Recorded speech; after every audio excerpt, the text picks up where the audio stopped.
security guarantees and... Well, we're working that out with Europe.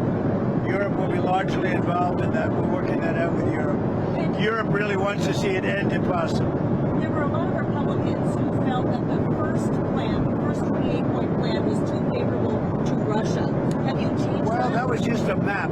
All that was is a map. That was not a plan. It was a concept.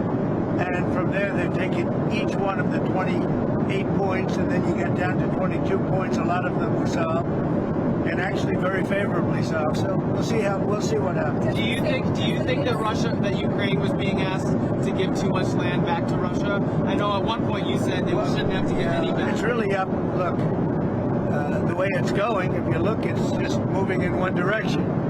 So eventually, that's land that over the next couple of months might be gotten by Russia anyway. So do you want to fight and lose another 50, 60,000 people? Or do you want to do something now? In some cases, the land is going in the other direction. So they're negotiating. They're trying to get it done. You want to have a border? You can't have a border that goes through a highway or a border that goes through the middle of a town. So that doesn't work. So it's a long, complicated process. And very sad because so many people are being killed. What's the next step? They're going to keep talking. They're talking to Russia now.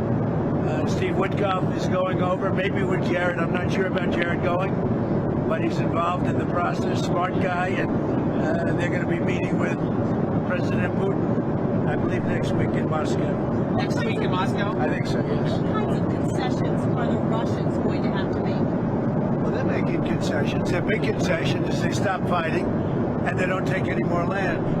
Again, it's a war that would have never happened if I was president. This was not anything that was going to happen. This happened because of stupidity. It's too bad. Mr. President, I'm worried that he's too pro-Russian.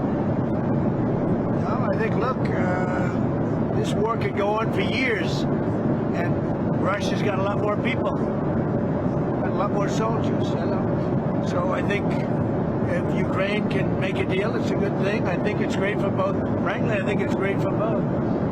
But Ukraine's got it's much smaller. It's a much smaller group of people. They've lost a lot of people. Russia's lost a lot of people, but Russia has a much bigger pool of people. Mr. President, are you planning to unveil a healthcare